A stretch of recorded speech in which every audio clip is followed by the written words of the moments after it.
Bismillahirrahmanirrahim. Assalamualaikum warahmatullahi wabarakatuh.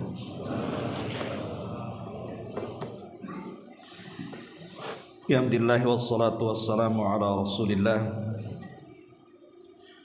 wa ala alihi wa sahbihi wa mawalah wa la hawla wa la quwata illa billahi wa ba'du. Alhamdulillah, segala puja dan puji hanya milik Allah subhanahu wa ta'ala. Salawat dan juga salam kita hadiahkan kepada Rasul kita Nabi besar Muhammad sallallahu alaihi wa ala alihi wasallam. Kita lanjutkan kembali kajian Kitab Tauhid dan kita masuk pada bab qaulullahi azza wa jalla, innama dzalikumus syaitanu yukhawwifu awliya'ahu fala takhafuhum wa khafuni in kuntum mu'minin. Bab firman Allah subhanahu wa ta'ala, sesungguhnya mereka tidak lain hanyalah setan yang menakut-nakuti dirimu dengan semua kawan-kawannya dari kalangan orang-orang musyrik. Oleh karena itu, janganlah kalian takut kepada mereka, tapi takutlah kepadaku jika kalian benar-benar beriman kepada Allah Azza wa Jalla. Bab ini menjelaskan kepada kita tentang amalan-amalan hati. Karena sebelumnya juga kita sudah menjelaskan bahwa pengarang setelah menjelaskan berbagai macam kesyirikan, kemudian memulai menjelaskan kepada kita tentang amalan-amalan hati. Salah satunya al-hub, cinta, dan sekarang masuk pada amalan hati yang kedua, al-khawfu, perasaan takut. Sebelum kita jelaskan tentang dalil-dalil dari Al-Quran dan Sunnah Nabi sallallahu alaihi wasallam dalam bab ini, sedikit kita berikan gambaran. Ma'asyiral muslimin wal muslimat rahimakumullah. Kita tahu bahwa ahli sunnah wal jamaah mengatakan bahwa ibadah hati itu harus terdiri dari 3 perkara. Dan ini wajib pada setiap ibadah yang kita lakukan. Sebab satu saja hilang akan mempengaruhi ibadah kita. Apa itu? Yang pertama, al-hubbu, perasaan cinta. Kemudian yang kedua, al-khawfu, perasaan takut. Kemudian yang ketiga, ar-raja'u, perasaan harap. 3 perkara ini harus terkumpul dalam satu waktu pada setiap ibadah kita, baik ibadah badan atau ibadah harta. Karena yang menentukan ibadah badan dan harta itu adalah ibadah hati. Kalau ibadah hati ini baik, maka ibadah badan dan harta dianggap baik. Tapi kalau ibadah hati ini buruk, maka seluruh ibadah badan dan seluruh ibadah harta pun menjadi buruk. Dan itu berdasarkan sabda Nabi sallallahu alaihi wasallam, ala wa inna fil jasadi mudghah idza saluhat saluhal jasadu kulluh wa idza fasadat fasadal jasadu kulluh ala wahiyal qalb. Ingatlah, pada jasad kita semua ini ada segumpal daging. Kalau gumpalan daging ini baik, maka akan mengakibatkan seluruh badannya baik.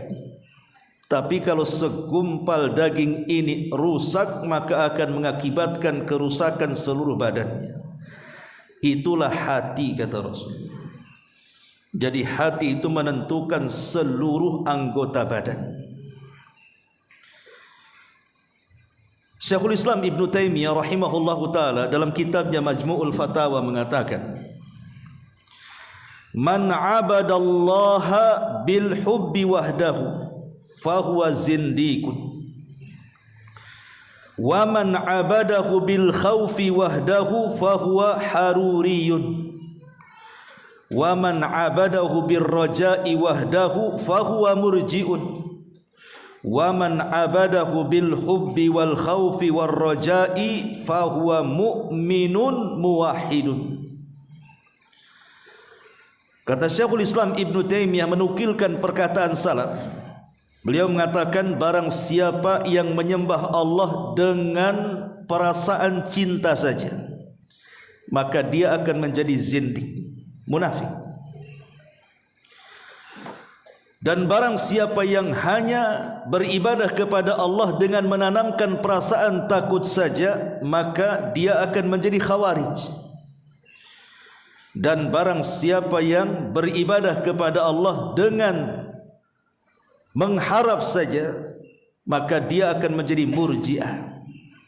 Tapi barang siapa yang menyembah Allah dengan cinta, takut dan harap, itulah seorang mukmin yang mentauhidkan Allah Subhanahu wa taala. Karena begini ikhwatul fiddin, muliakan Allah Subhanahu wa taala, di masyarakat banyak ada orang-orang itu yang mencukupkan beribadah kepada Allah itu dengan menanamkan perasaan cinta saja. Tidak perlu kita takut, tidak perlu kita mengharap. Kalau memang ini yang diperlukan dalam beribadah kepada Allah Subhanahu wa taala, bahwa ketika beribadah itu cukup cinta saja, maka tidak ada manusia yang masuk ke dalam neraka, ikhwan. Pasti semua manusia masuk surga. Lalu apa gunanya Allah menciptakan neraka kalau begitu? Karena semua agama itu mencintai Allah. Orang-orang Yahudi, mereka mengklaim mereka adalah orang-orang yang dicintai Allah. Apa kata Allah? Nahnu abna'ullahi wa ahibbah. Kami bangsa Yahudi adalah putra-putra Allah dan manusia-manusia yang dicintai Allah Subhanahu wa taala. Artinya orang-orang Yahudi juga beribadah kepada Allah dengan perasaan cinta. Tetapi kecintaan mereka palsu. Makanya Allah Subhanahu wa taala katakan, "Qul falima yu'adzibuhullah. Falima yu'adzibukum bidzunubikum." Katakan ya Muhammad kepada mereka, kalau memang kalian anak-anak Allah, orang-orang yang dicintai Allah, lalu kenapa Allah mengazab kalian dengan dosa-dosa kalian? Lihat Ashabus Sabti yang dihapus badan dan muka mereka menjadi kera-kera dan babi. Lihat orang-orang yang meminta kepada Nabi Musa alaihi salatu wasalam agar melihat Allah, tiba-tiba dikirim halilintar dan membunuh mereka semuanya. Qul falima yu'adzibukum bidzunubikum. Kalau memang kalian putra-putra Allah, manusia-manusia yang dicintai Allah, kenapa Allah mengadab kalian? Berarti cinta kalian tidak benar. Kalau cinta kalian benar kepada Allah Subhanahu wa taala, tentu kalian tidak mungkin menghina Allah dengan mengatakan innallaha faqir wa nahnu aghnia. Allah itu fakir, kami yang kaya, katanya. Tetapi garis besarnya orang-orang Yahudi mengklaim mencintai Allah, walaupun cinta mereka palsu. Bahkan kalau kita lihat orang-orang Nasrani, mereka mengklaim bahwa agama yang dibawa Isa itu adalah dinul hub, agama yang penuh dengan cinta, dengan kasih. Makanya orang Nasrani selalu kan seperti itu, mengklaim agama yang dibawa oleh Isa itu adalah agama yang penuh dengan kasih. Artinya orang-orang Nasrani juga mencintai Allah, cuman kecintaan mereka hanya di lisan saja, karena mereka juga mencela Allah Subhanahu wa taala. dan mengatakan innallaha thalithu thalathah. Allah itu satu di antara tiga Tuhan. Bahkan mereka mengatakan wa qalatin nasara al-masih ibnullah. Orang Nasrani mengatakan Isa itu putra Allah. Bahkan yang lebih parah lagi, mereka mengatakan Isa itu adalah Allah subhanahu wa ta'ala. Tapi garis besarnya mereka mencintai Allah kan, menurut pengklaiman mereka. Ataupun orang-orang musyrik, ketika Allah subhanahu wa ta'ala berfirman dalam bab sebelumnya yang kita kaji, wa minan nasi man yattakhidu min dunillahi andadan yuhibbunahum kahubbillah. Dan di antara manusia ada yang mengambil tandingan-tandingan selain Allah. Mereka mencintai tandingan-tandingan itu seperti mereka mencintai Allah subhanahu wa ta'ala. Artinya satu waktu mereka mencintai Allah, di lain waktu mencintai tandingan-tandingannya. Tapi kan intinya mereka mencintai Allah. Artinya baik Yahudinya, baik Nasraninya, baik musyriknya, semua mencintai Allah. Tapi kenapa orang Yahudi, orang Nasrani, orang musyrik Allah masukkan ke dalam jahannam? Kata Nabi SAW, tidaklah Yahudi ataupun Nasrani yang mendengar kedatanganku kemudian tidak beriman denganku, kecuali mereka akan menjadi penduduk jahannam. Dari sini kita tahu bahwa ibadah dengan cinta saja tidak cukup, gitu maksudnya. Karena semua manusia juga mencintai Allah. Kalau itu dasarnya, maka tidak ada neraka, semua pasti masuk surga. Ma'asyiral muslimin yang dimuliakan Allah Azza wa Jalla, sehingga diperlukan bab yang kita akan kaji ini. Bukan hanya sekedar cinta, tanamkan juga takut. Kemudian nanti ada bab juga tanamkan sifat harap. Karena tiga perkara ini disebut rukun-rukun ibadah hati. Rukun ibadah hati itu cinta, kemudian takut, kemudian harap. Makanya Imam Ibnul Qayyim rahimahullahu ta'ala mempermisalkan tiga ibadah ini seperti seekor burung. Kepala burung itulah al-hub, cinta. Kemudian sayap kanan burung itu al-khawf, perasaan takut. Kemudian sayap kiri burung itu ar-raja, perasaan harap. Kalau burung itu lengkap, ada kepalanya, ada dua sayapnya, dan dia hidup, pasti burung itu terbang. Tapi kalau burung itu hanya ada sayapnya saja, walaupun lengkap dua-duanya, tapi tidak ada kepalanya, terbang burung itu? Burung nggak ada kepalanya? Nggak mungkin terbang, matilah burung tak ada kepala. Oke lah ada kepalanya, dia hidup.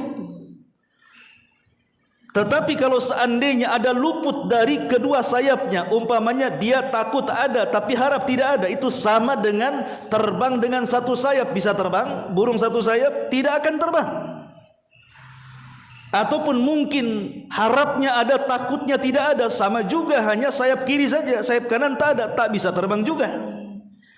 Tetapi kalau burung itu lengkap, ada kepalanya, ada kedua sayapnya, dan ada kehidupan padanya, maka burung itu terbang. Itulah ibadah hati. Kalau dalam ibadah itu ada perasaan cinta, ada perasaan takut, ada perasaan harap, maka antum akan merasakan kelezatan ibadah.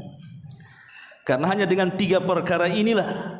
Tidak usah lagi bertanya macam mana saya tidak bisa khusyuk, macam mana caranya khusyuk, macam mana caranya ingin lezat dalam ibadah. Cukup terapkan tiga ibadah hati ini, itu sebagai jawabannya. Ma'asyiral muslimin yang dimuliakan Allah subhanahu wa ta'ala, dan alamat yang paling jelas kalau kita memiliki sifat khauf, rasa takut kepada Allah subhanahu wa ta'ala, adalah sur'atun ilallah. As-sur'atu ilallah, bersegera menuju Allah subhanahu wa ta'ala.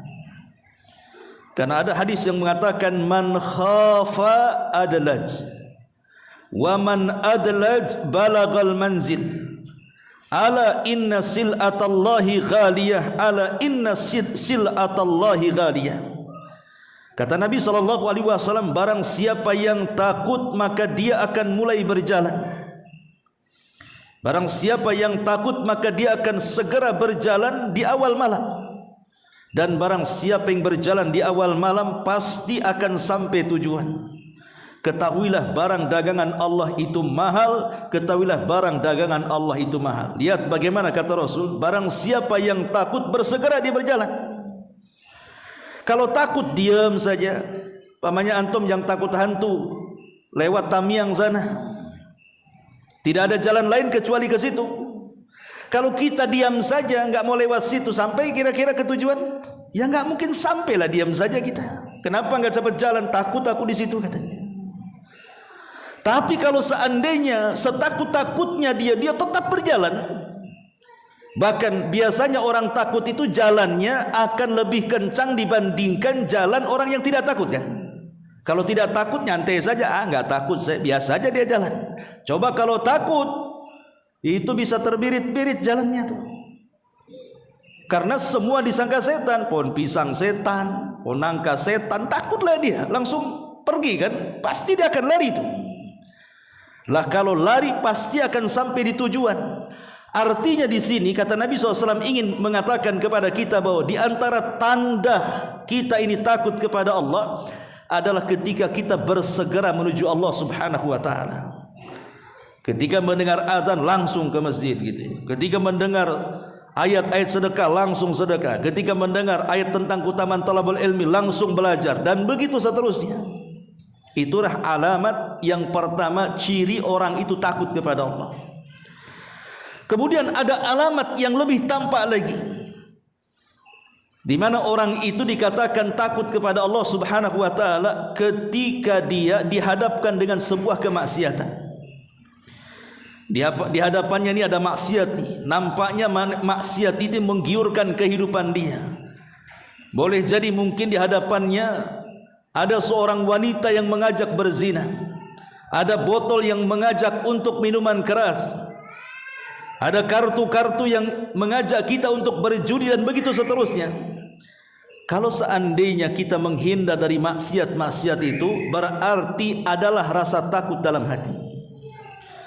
Tapi kalau seandainya kita sambut maksiat itu, ada perempuan langsung berzina, ada khamar langsung diminum, main judi dan begitu seterusnya, dan dia nyaman dengan perkara itu, alamat hatinya tidak takut. Orang yang nyaman dengan maksiat berarti tidak ada takut dalam hatinya. Ma'asyiral muslimin yang dimuliakan Allah Subhanahu wa taala, makanya lihat di dalam Al-Qur'anul Karim kisah Nabi Yusuf alaihi salatu wassalam. Ketika Allah Subhanahu wa taala mengatakan warawadathu allati huwa fi baitiha an nafsi wa ghallaqatil abwab wa qalat hayta lak qala ma'adzallah innahu rabbi ahsana mathwaya innahu la yuflihu dhalimun wa laqad hammat bihi wa hamma biha laula an ra'a burhana rabbi kadzalika nasrifu anhu su' wal fasha innahu min ibadinal mukhlisin. Dan perempuan yang dia Yusuf tinggal di rumahnya sedang menggodanya. Perempuan ini adalah istri daripada Al-Aziz, dan disebut Al-Aziz itu biasanya orang hebat di Mesir. Kalau orang hebat, pejabat, orang Mesir menganggapnya sebagai Al-Aziz. Jadi wanita ini istri daripada Al-Aziz. Dan ada yang mengatakan dalam beberapa riwayat bahwa Al-Aziz ini tidak bisa memuaskan istrinya. Ada yang mengatakan impoten, ada yang mengatakan apa, intinya dia tidak bisa melayani, sehingga nafsu istrinya kuat. Lah ketika melihat Yusuf yang ganteng itu, yang mewarisi separuh ketampanan Adam alaihi salatu wassalam, tertarik dia, padahal itu anak angkatnya, sudah 10 tahun dirawatnya. Rupanya dari usia 10 tahun sekarang sudah usia 20 tahun, nampaklah ganteng Nabi Yusuf itu. Dan tidak ada manusia seganteng itu kala itu. Yang kedua, dia tidak memiliki kepuasan dengan suaminya. Bagaimana tidak suka dan cinta dengan Yusuf? Makanya dari sini Allah mengatakan, dan perempuan yang dia Yusuf tinggal di rumahnya mulai menggoda dirinya. Lalu dia menutup pintu-pintunya, jendela-jendelanya, seraya berkata, "Hai talak, kemarilah wahai Yusuf, mari berzinah denganku." Subhanallah ikhwatu fiddin, godaan Nabi Yusuf ini dengan tawaran wanita itu besar. Pertama, Nabi Yusuf itu masih muda, 20 tahun, itu syahwat lagi gede-gedenya. Yang kedua, Nabi Yusuf itu seorang budak. Kemudian dia seorang musafir, jauh dari kampung halamannya. Biasanya orang yang jauh dari kampung halaman lebih mudah maksiat dibandingkan di kampung halamannya. Antum kalau mau maksiat di kampung halaman mikir-mikir kan? Tapi kalau maksiat di kampung orang nggak mikir, orang kampung nggak tahu kok. Kemudian wanita yang di hadapan Yusuf itu bukan wanita biasa, wanita cantik, wanita yang merawat dirinya. Karena biasanya orang-orang yang beruang, orang-orang yang berduit itu, walaupun usianya sudah tua nampak muda kan? Beda kalau seandainya yang uangnya sedikit, biasanya yang muda pun nampak nenek-nenek tua kan? Karena tak pandai merawat wajah. Tapi subhanallah, belum lagi wanita ini yang mengajak zina. Dan dia sudah mengeluarkan triknya dengan cara apa? Dia sudah membuka auratnya, dia sudah tutup pintunya, dia sudah tutup jendelanya, tidak ada manusia di situ. Kira-kira nih, kalau posisi antum sebagai Nabi Yusuf, ambil nggak tuh tawaran? Hah? Nggak mungkin nggak diambil kayak antum. Pasti diambil. Karena iman kita ini tidak sekuat Nabi Yusuf. Iman kita ini tidak sekuat Nabi Yusuf. Jangankan anak muda, nenek-nenek pun mungkin diterima pula tawarannya. Tapi iman Nabi Yusuf alaihi salatu wassalam memang iman yang kokoh dan menggunung dalam hatinya. Sehingga Allah katakan di sini, dan sungguh perempuan itu telah berhasrat kepada Yusuf. Telah berhasrat. Dan Yusuf pun berkehendak demikian manusiawi. Yusuf juga berkehendak sebenarnya. Tetapi sekiranya dia tidak melihat tanda-tanda dari tanda-tanda Rabbnya, tentu dia akan terjerumus kepada perzinahan kan?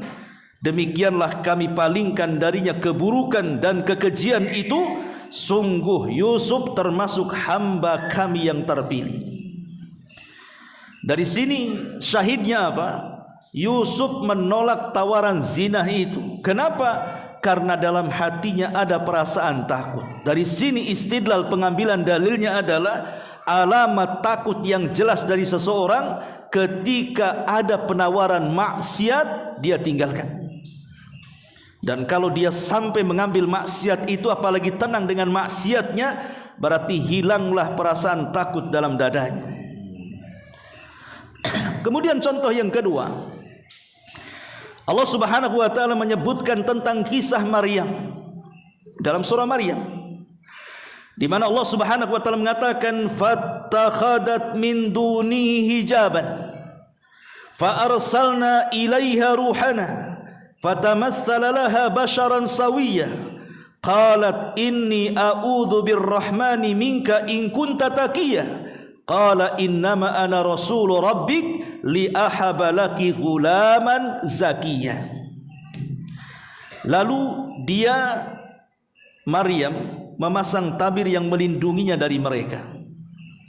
Ketika itu Maryam yang memang diserahkan oleh keluarganya Imran sudah meninggal. Kemudian istrinya Imran menyerahkan Maryam untuk diasuh di Baitul Maqdis, karena itu nazar dari dirinya. Kalau dia punya anak maka akan diserahkan ke Baitul Maqdis. Maka diserahkanlah Maryam ke Baitul Maqdis, kemudian diasuh oleh kerabatnya, tentu dengan cara undian, dan dimenangkan oleh Nabiullah Zakaria alaihi salatu wassalam. Maka Zakarialah yang berhak untuk merawat Maryam.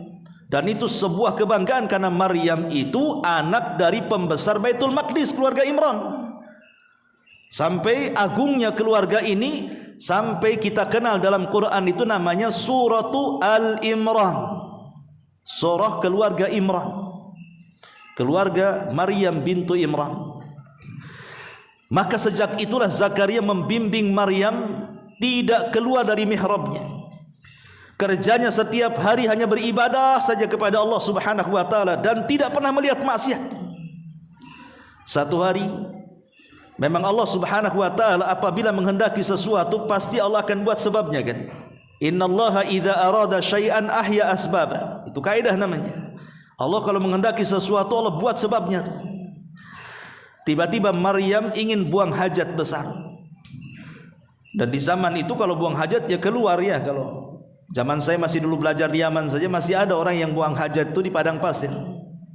Disediakan kamar mandi pun tak mau, tak keluar katanya. Tetap ke padang pasir baru keluar. Ada orang kayak gitu ya. Ada orang kayak gitu di sini. Mungkin kayak orang-orang yang ditambak-tambak gitu biasanya. Biasa buang hajat ditambak, dikasih kamar mandi umum, nggak ada yang datang kamar mandi umum. Ya tetap aja di situ, alasannya apa? Nggak bisa keluar katanya. Jadi orang-orang dulu itu kalau buang hajat ya cari tempat-tempat yang jauh dari manusia. Lah rupanya di tengah jalan setelah buang hajat, tiba-tiba dihadang oleh laki-laki tampan. Ini bukan laki-laki biasa, laki-laki tampan, basyaran sawiyah. Laki-laki yang sangat tampan, jelmaan daripada Jibril. Dan Jibril ini kalau menjelma manusia tidak sembarang. Di zaman Rasul saja kalau menjelma manusia ingin menemui Rasul, biasanya dia akan meniru sahabat yang paling ganteng. Siapa? Dihyatul Kalbi. Jadi Jibril itu selalu menggunakan wajah Dihyah untuk merubah dirinya menjadi manusia kemudian berjumpa dengan Nabi. Dan tidak ada manusia terganteng dari kalangan sahabat ketika itu melebihi Dihyah. Kalau dia safar ke Syam itu berjualan, wanita-wanita Syam itu terpelongok saking gantengnya Dihyah itu. Jadi Jibril tidak sembarang dia kalau mau menghadapi seseorang itu pasti dia akan bermuka manusia dengan muka yang sangat ganteng. Dalam hadis Umar saja lihat bagaimana wabah Jibril itu. Kata Umar bin Khattab, ittala alaina rajulun syadidu bayadi thiyab, syadidu syawadi sya'ri, la yura alaihi atharus safar, wa la ya'rifuhu minna ahad, dan begitu seterusnya. Datang kepada kami, kata Umar, seorang laki-laki yang sangat hitam rapi sekali rambutnya, kemudian sangat putih sekali dandanannya, dan tidak ada bekas safarnya. Masalahnya di antara kami tidak ada yang kenal dia. Kalau dia orang jauh, kenapa tak kotor badannya? Kalau dia orang dekat, kenapa pula tak ada yang kenal di antara kita? Tapi dengan menunjukkan, Umar menceritakan bagaimana kondisi Jibril yang datang dengan penampilan yang luar biasa, menunjukkan Jibril itu kalau menjelma manusia, maka dia tidak sembarang menjelma. Lah sama juga di sini, ketika berjumpa dengan Maryam, menghadang Maryam, Jibril itu berpenampilan dengan sangat ganteng sekali. Tapi Maryam adalah wanita yang dididik untuk takut kepada Allah Subhanahu wa taala.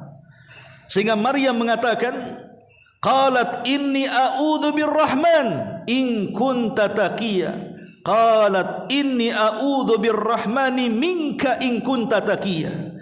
Maka Maryam berkata, sungguh aku berlindung kepada Rabbku yang maha pengasih terhadap engkau wahai fulan, jika engkau bertakwa pergilah dariku.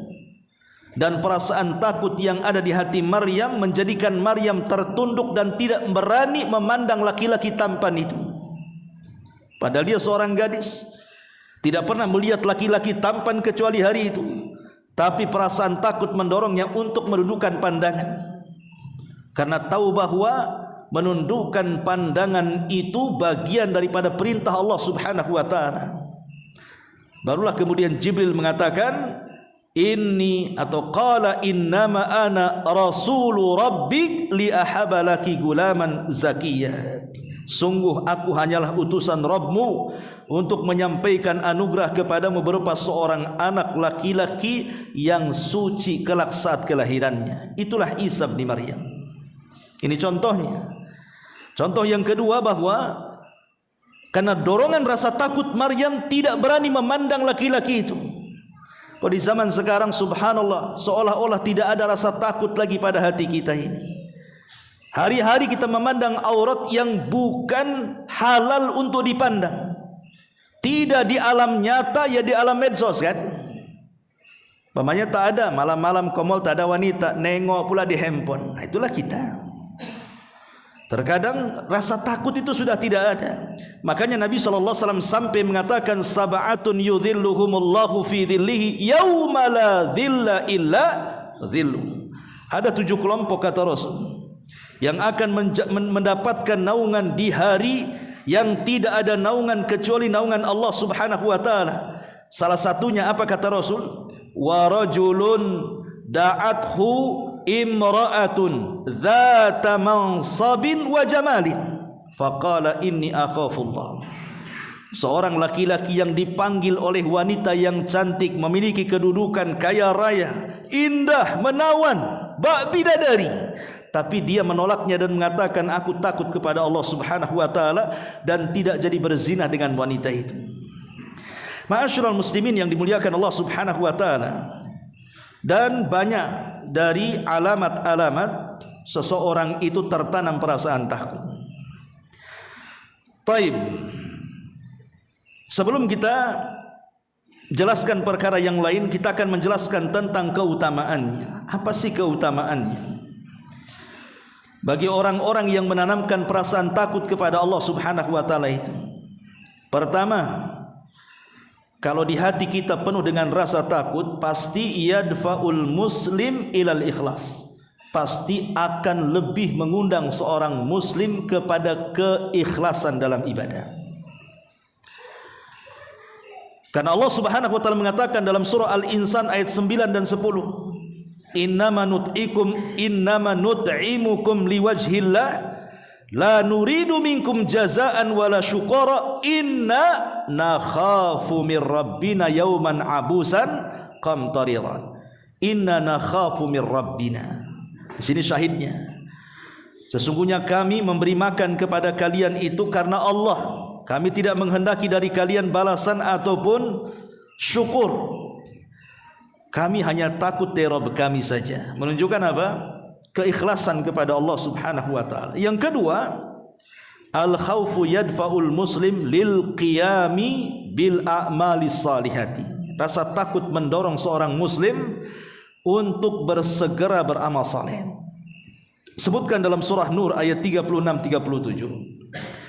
Fi buyutin adzinallahu an turfa wa yudhkara fiha ismuhu yusabbihu lahu fiha bil ghuduwi wal asal rijalun tulhihim tijaratun wala bai'un an dzikrillahi wa iqamis salati wa itaiz zakati yakhafuna yauman tataqallab fihil qulubu wal absar. Di rumah-rumah Allah yang diizinkan untuk diangkat dan diingat Allah di dalamnya, mereka bertasbih dalamnya di waktu pagi dan petang. Ada seseorang yang tidak terlalaikan karena perdagangannya, karena jual belinya dari zikir kepada Allah, dari menegakkan salat dan menunaikan zakat. Yakhafuna, karena mereka takut kepada Allah akan satu hari yang akan mencengangkan hati dan pandangan manusia. Menunjukkan bahwa takut itu mendorong kita untuk beramal saleh di sini. Kemudian yang ketiga, yaqudu ila takdiri sayyiati wa adami taladzuz biha. Takut itu akan mengarahkan kepada kita untuk berusaha menjauhi sesuatu yang buruk dalam kehidupannya, dan dia tidak akan merasa lezat dengan keburukannya. Kemudian juga yang keempat, sana'ullah 'alal abdi bisababi khaufihi. Yang keempat, Allah akan memuji seorang hamba yang dipenuhi dengan perasaan takut, dan itu Allah Subhanahu wa taala sebutkan dalam surah Al-Anbiya ayat 90.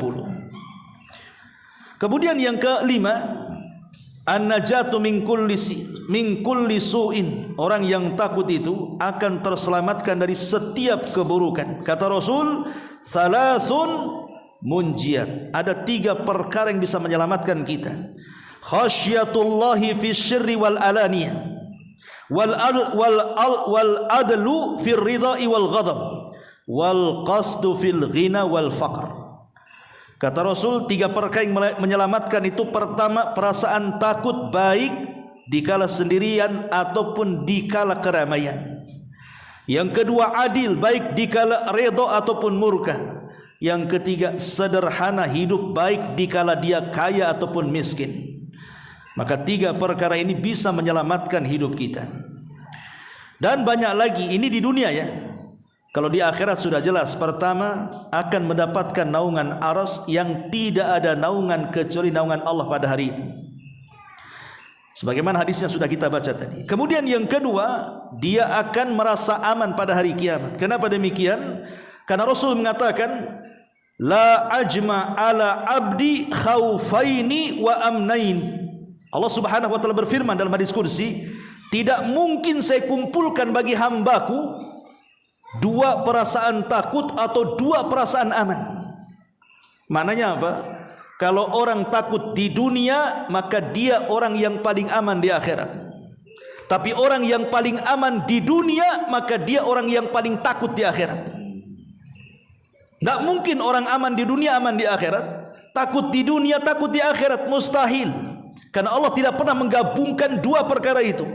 Kalau di dunia kita takut kepada Allah Subhanahu wa taala, maka di akhirat kita paling aman dengan Allah.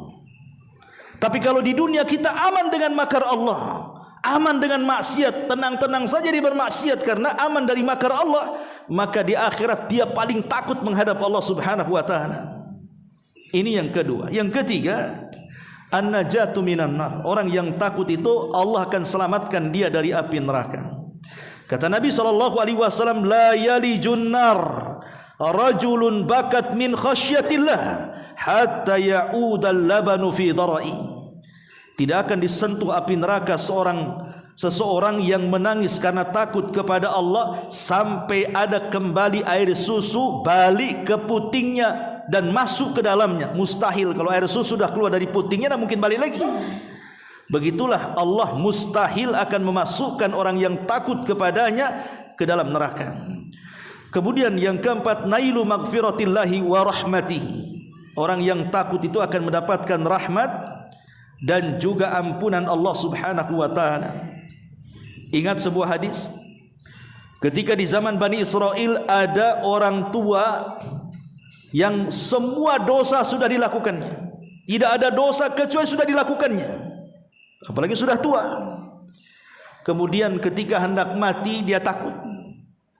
Takut kalau seandainya Allah mampu membangkitkan dirinya, tentu Allah akan mengadab dia dengan adab yang belum pernah terjadi sesudah dan sebelumnya. Saking banyak dosanya itu, takutan dia. Akhirnya dia mengatakan kepada anak-anaknya, kalau saya meninggal dunia, fa'ahrikuni, bakar aku. Kalau sudah jadi abu, maka abu ini sebarlah di semua air lautan dan sungai-sungai di dunia. La in qadirallah, kata dia, kalau Allah sanggup membangkitkan aku, la yu'adzibani bi'adzabin la yu'adzibu ahadun minal alamin, maka tentu Allah akan mengadab diriku di mana tidak ada seseorang pun diadab seperti azabku, katanya. Dia tidak sadar bahwa Allah itu ala kulli syai'in qadir. Setelah dia mati, kemudian anak-anaknya membakar dia, kemudian abunya disebar di semua sungai dan lautan. Tiba-tiba Allah Subhanahu wa taala betul-betul membangkitkan dirinya, mengembalikan semua abu-abu itu, kemudian menjelma kembali dan dihadapkan di hadapan Allah. Sampai Allah mengatakan, ya fulan ma hamalaka ala ma sana'ta. Hei fulan, bagaimana bisa kau melakukan seperti itu? Kenapa kau lakukan seperti itu? Kau tidak percaya aku ada dan aku sanggup membangkitkan dirimu? Maka orang ini mengatakan, tidak ya Rabb, aku yakin kau ada, aku yakin kau sanggup membangkitkan dirimu, tapi perasaan takut yang menjadikan aku seperti itu, katanya.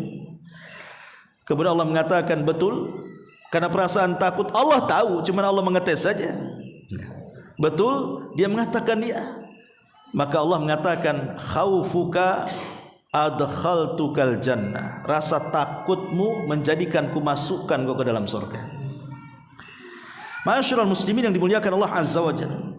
Kemudian juga di antara keutamaan takut adalah nailur ridallahi azza wa Jalla. Dia akan mendapatkan ridha Allah Subhanahu wa taala sebagaimana dalam surah Al-Baqarah ayat 8, radhiyallahu anhum wa radu an dzalika liman khasyiya rabbah. Allah redha tentang mereka dan mereka pun redha kepada Allah. Bagi siapa yang Allah redai? Liman khasya rabbah, bagi orang yang takut kepada Rabbnya. Dan ingat, berbahagialah kalau mendapatkan redha Allah Subhanahu wa taala. Karena redha itu lawan daripada murka. Artinya kalau kita mendapatkan redha berarti kita dijauhkan dari murka. Kalau kita dijauhkan dari murka artinya didekatkan dengan surga. Tapi kalau kita tidak mendapatkan keridhaan berarti didekatkan dengan murka. Kalau sudah didekatkan dengan murka artinya didekatkan dengan neraka. Itulah perasaan takut menjadikan kita mendapatkan redha Allah Subhanahu wa taala. Kemudian juga yang keenam, dukhulul jannah. Allah janjikan dengan dengan surga. Allah mengatakan dalam surah Ar-Rahman 46, waliman khafa maqama rabbihi jannatan. Bagi yang takut kepada Rabbnya maka dia memiliki dua surga. Ingat, setiap mukmin yang masuk surga paling sedikit mendapatkan dua istana. Setiap mukmin yang masuk ke dalam surga paling sedikit mendapatkan jannatan, dua surga, dua istana. Yang satu solid milik dia karena amalannya. Yang satu milik orang kafir yang masuk neraka dan tidak akan pernah masuk ke dalam surga, Allah wariskan kepada kita. Makanya Allah mengatakan waliman khafa maqama rabbihi jannatan. Jannatan, dua surga. Kemudian yang nomor 7, qurratul ain wan naimul kabir fil jannah. Bukan hanya surga saja, tapi segala kenikmatan bidadarinya, kenikmatan besarnya semua Allah berikan kepadanya. Tatajafa junubuhum anil madaji'i yad'una rabbahum khaufan wa tama'an wa mimma razaqnahum yunfikun. Lambung mereka jauh dari tempat pembaringan mereka, artinya bangun tengah malam kemudian tahajud. Yad'una rabbahum, mereka berdoa kepada Allah dalam posisi khaufan takut, wa tama'an harap, wa mimma razaqnahum yunfikun, dan terhadap apa yang kami rizkikan mereka infakkan. Di sini syahidnya, fala ta'lamu nafsun ma ukhfiya lahum min qurrati a'yun jazaa'an bima kanu ya'malun. Maka jiwa tidak ada yang tahu seberapa indahnya bidadari itu, dan itu sebagai balasan apa yang mereka telah kerjakan. Dan banyak lagi tentang keutamaan takut itu. Ma'asyiral muslimin yang dimuliakan Allah Subhanahu wa taala. Disebutkan di antara dalil-dalil tentang 3 rukun ibadah itu di surat yang sering kita baca. Surah apa? Surah Al-Fatihah. Setiap hari kita membaca surah Al-Fatihah minimalnya 17 kali kan sehari. Itu kalau sholat wajib saja. Kalau sholat sunnah ya banyak kali, karena setiap rakaat wajib baca Fatihah. Ya. Lihat di permulaan Al-Fatihah itu, alhamdulillahi rabbil alamin, ar-rahman ar-rahim, maliki yaumiddin. Kata para ulama, di antaranya Imam Abdul Qayyim mengatakan kalimat alhamdulillahi rabbil alamin, kalimat ini melahirkan perasaan cinta. Ar-Rahman Ar-Rahim melahirkan perasaan harap, dan Maliki Yaumiddin melahirkan perasaan takut. Bagaimana caranya? Alhamdulillah, segala pujian hanya milik Allah. Orang kalau memuji tidak lain karena cinta kan? Tidak mungkin orang muji itu karena benci. Rata-rata orang benci tidak mungkin muji.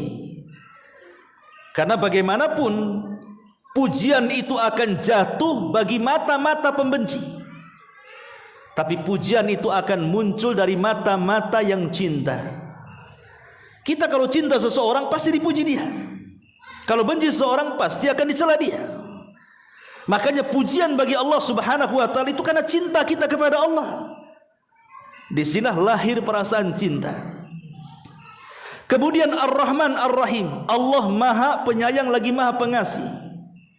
Ar-Rahman itu rahmat yang meliputi mukmin dan kafir. Ar-Rahim, rahmat yang meliputi bagi orang-orang yang beriman saja.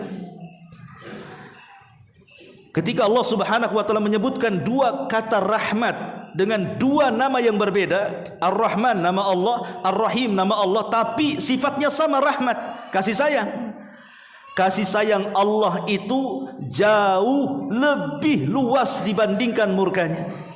Makanya Allah sendiri mengatakan dalam hadis kursi, inna rahmati wasi'at ghadabi, sesungguhnya rahmatku meliputi kemurkaanku. Makanya kenapa Allah buat pintu sorga itu 8, pintu neraka itu 7. Kenapa enggak disamakan saja pintu neraka 7, pintu sorga 7? Kenapa pintu sorga ditambah 1 jadi 8 pintu? Untuk menunjukkan bahwa rahmat Allah itu lebih luas dibandingkan kemurkaannya. Ketika rahmat Allah itu luas, disinilah timbul harapan. Seberapa besar pun yang kita hadapkan dari dosa-dosa yang kita miliki, kalau kita minta ampun kepada Allah adalah harapan Allah mengampuni kita, karena Allah itu zat yang maha rahmat lagi maha pengampun. Adapun Maliki Yaumiddin melahirkan perasaan khauf yang kita bahas. Karena nanti pada hari kiamat ketika seluruh makhluk Allah dihancurkan, bumi dihancurkan, langit dihancurkan, alam semesta dihancurkan, makhluk yang berakal dihancurkan, mulai para malaikat, para jin dan manusia, semua tidak ada yang hidup, binatangnya, tumbuh-tumbuhannya. Dalam 40, entah 40 hari, 40 bulan, 40 tahun, wallahu alam, kata Abu Hurairah. Tapi dalam angka 40 itu terjadi kehancuran yang luar biasa. Itulah yang disebut dengan nihayatul alam, akhir dari seluruh alam semesta. Ketika semua sudah hancur, maka Allah subhanahu wa ta'ala akan berdiri sendirian, kemudian akan mengatakan, limanil mulkul yaum, limanil mulkul yaum. Kalian sudah tahu kekuasaan ini milik siapa? Kalian sudah tahu kekuasaan ini milik siapa? Ya tidak ada yang jawab, semua sudah mati. Malaikat sudah mati, jin sudah mati, manusia sudah mati. Maka Allah jawab sendiri, lillahil wahidil qahar. Kekuasaan ini milik zat yang satu, yang esa, yang bisa melakukan segalanya. Disitulah lahir perasaan takut. Maliki Yaumiddin, dialah raja di hari ketika manusia dibalas oleh Allah dan dibangkitkan di hadapan Allah subhanahu wa ta'ala. Lahir perasaan takut. Jadi kalau kita sedang membaca permulaan Al-Fatihah, mestinya kita merenungkan, tanamkan dalam solat kita perasaan cinta, tanamkan dalam solat kita perasaan harap, dan tanamkan dalam solat kita perasaan takut. Maka akan merasakan lezatlah solat itu. Subhanakallah bihamdika, asyhadu an la ilaha illa anta, astaghfiruka wa atubu ilaik. Allahu ta'ala alam. Assalamualaikum warahmatullahi wabarakatuh.